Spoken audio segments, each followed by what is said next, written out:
साथियों, मेरे साथ है आम आदमी पार्टी के सीनियर कार्यकर्ता राम गोपाल वर्मा जी है, पेशे से अकाउंटेंट है। और आज हम इनसे चर्चा करेंगे 2019 के लोकसभा चुनाव के मद्देनजर रखते हुए।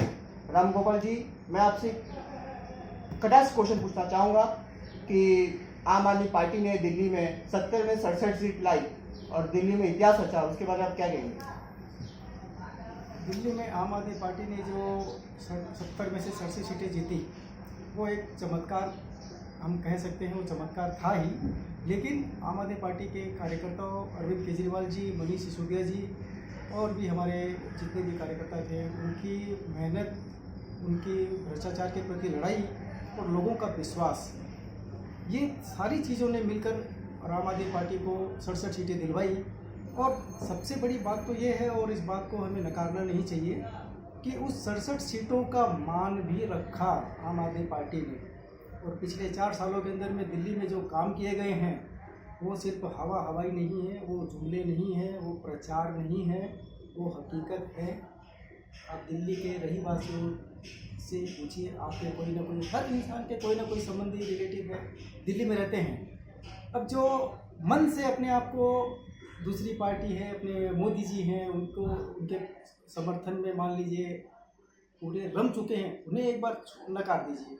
लेकिन जो देश का जागरूक नागरिक है, आप उससे पूछिए दिल्ली में क्या व्यवस्था बदली है। शिक्षा, स्वास्थ्य, पानी, बिजली और लोकल समस्याओं, जिसमें दिल्ली सरकार के पास में केवल 10% पावर है सत्ता में, और केंद्र शासित राज्य होने की वजह से आम आदमी पार्टी के पास एक पूरा अधिकार भी नहीं है। वहाँ की कानून व्यवस्था आम आदमी पार्टी के अधिकार में नहीं है, वहाँ की बाकी व्यवस्था आम आदमी पार्टी के अधिकार में नहीं है। लेकिन फिर भी केवल 10% शक्ति होने के बावजूद भी दिल्ली में जो इतिहास रचा गया है, वहाँ के लोगों के जनजीवन, रोज़मर्रा की ज़िंदगी से जुड़ी हुई चीज़ों, शिक्षा, स्वास्थ्य वगैरह बोलने की ज़रूरत नहीं है।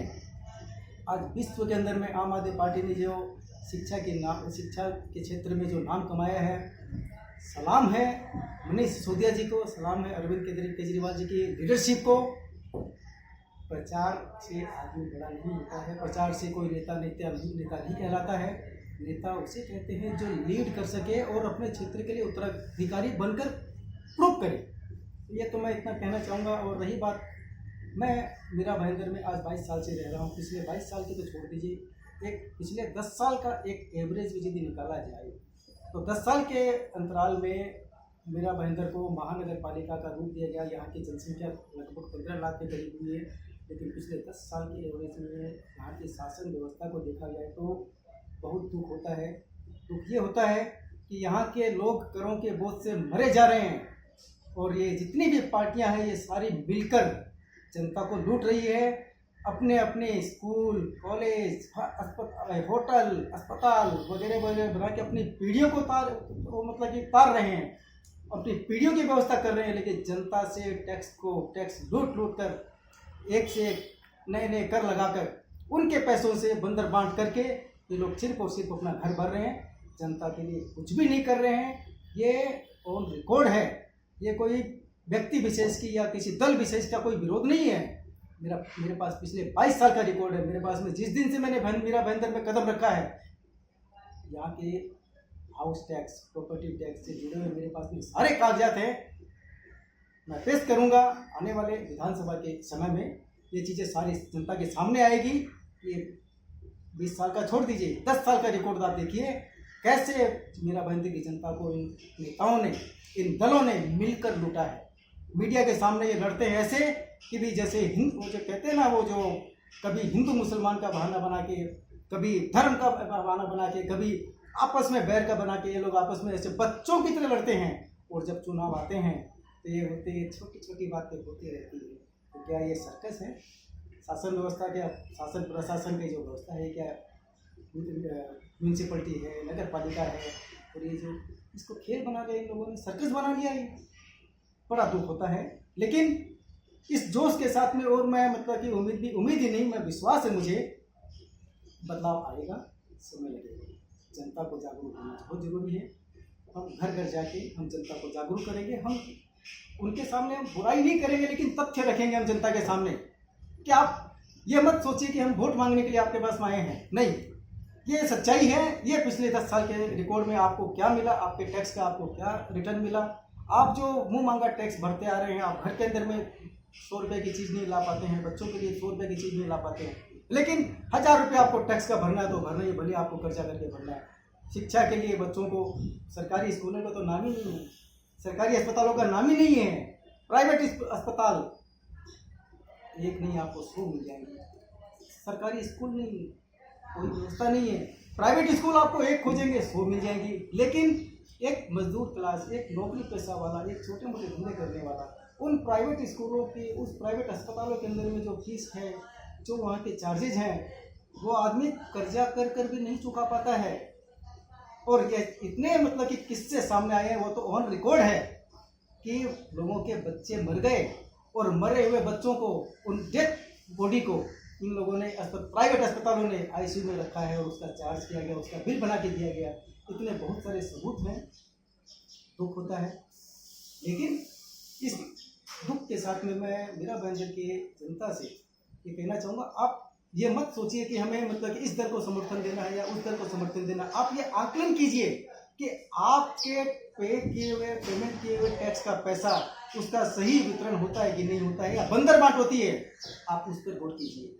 पार्टी कोई भी हो, लेकिन हमें हमारा उत्तराधिकारी ईमानदार चाहिए, जो पिछले 10 साल के अंदर में ईमानदार नहीं आए हैं। सब लुटेरे आए हैं, लूट रहे हैं और इनकी मंशा सिर्फ और सिर्फ लूटने की है।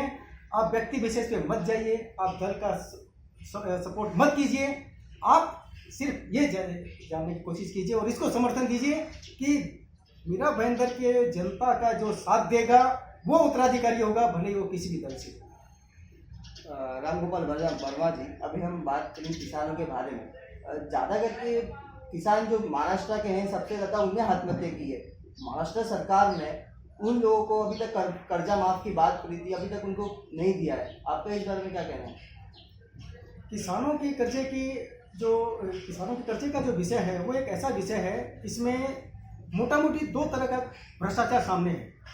पहला सबसे बड़ा भ्रष्टाचार ये है कि किसानों के नाम से उनके नकली सिग्नेचर करके उनके अंगूठा क्या बोलते हैं कि किसानों की शिक्षा अशिक्षित होने की वजह से उनके अंगूठा लगवा के, उनको गुमराह करके और उनके नाम से कर्जा लिया गया, जबकि उस किसान ने कर्जा नहीं लिया है, लेकिन उनके नाम से कर्जा चल रहा है। एक तो ये भ्रष्टाचार बहुत बड़ा मुद्दा है। ये सिर्फ और सिर्फ महाराष्ट्र की बात नहीं है, पूरे भारत में ऐसा हुआ है कि किसानों की अशिक्षा, उनकी मजबूरी का फायदा उठा के उनके नाम से कर्जा लिया गया है, जबकि उस किसान ने कर्जा नहीं लिया है। और जब उसके घर पे, किसान के घर पे जब नोटिस आती है कर्जा चुकाने की, तो वो बेचारा हक्का बक्का रह जाता है और ये समझ में नहीं आता उसको कि ये मैं कर्जा मैंने जब लिया ही नहीं तो मैं कहाँ से चुकाऊँ। और वो अपनी आर्थिक परिस्थिति को देखते हुए, उस कर्जे को न चुकाने की परिस्थिति और अपने साथ में किए हुए धोखे को देख के वो मजबूरी में आत्महत्या कर रहा है। और दूसरा सबसे बड़ा मुद्दा भ्रष्टाचार का ये है, किसानों की जमीनों का अधिग्रहण।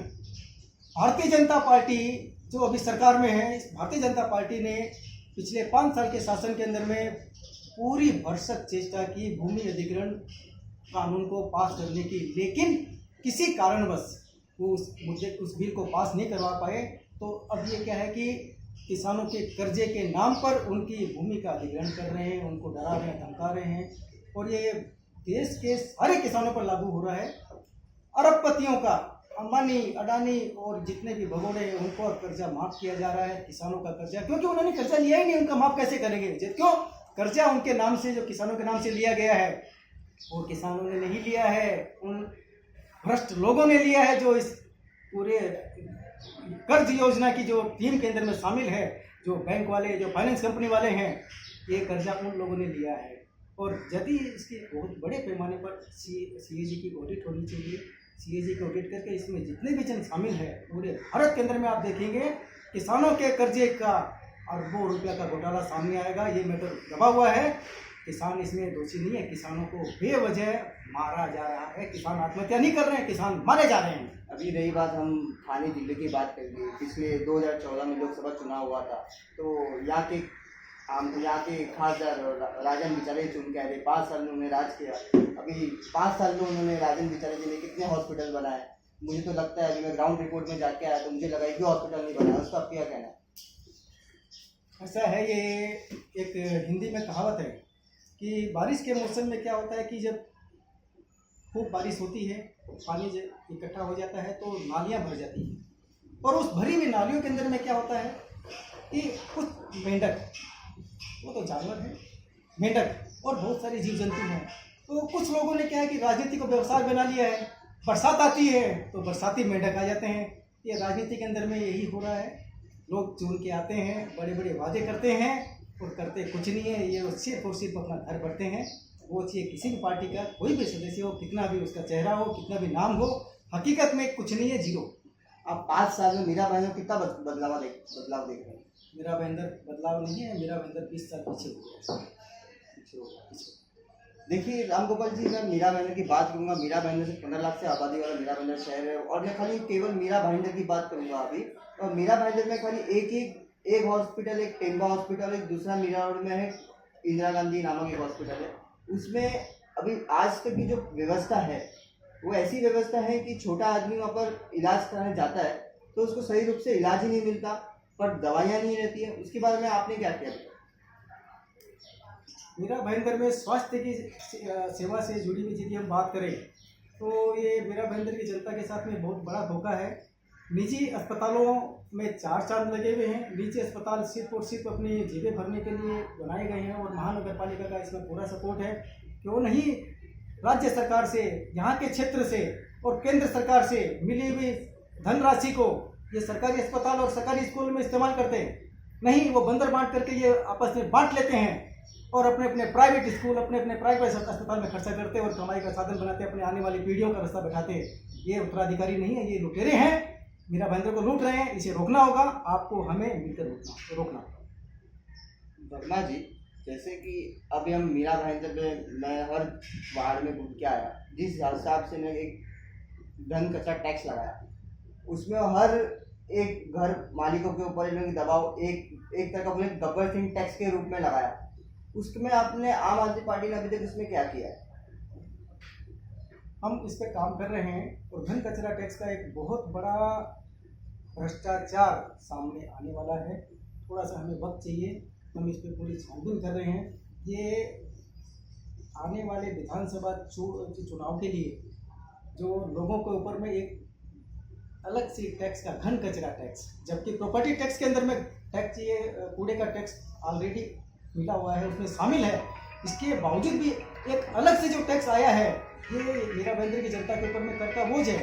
और ये कर का बोझ क्या होगा? ये बंदर बांट करके विधानसभा चुनाव के लिए जो खर्चे होंगे, जो अनावश्यक खर्चे होंगे, जो काले धन का खर्चा होगा, जो प्रचार का खर्चा होगा, जो यहाँ के मतलब कि लोगों को पैसे दे के जो वोट लेना, उनको गुमराह करके उनको लालच दे के जो वोट लेना, उस तरह के खर्चों के अंदर में बांटा जाएगा, और वो उसका कलेक्शन के लिए नया टैक्स लगाया गया है। मीरा भाईंदर से जुड़ा हुआ कोई मुद्दा नहीं है, धन कचरा उनके लिए कोई जरूरत नहीं। देखिए, अभी यहाँ के स्थानीय विधायक नरेंद्र मेहता जी ने एक 5 स्टार होटल बनाया है, और वो होटल एक विवादों में होटल रहा है।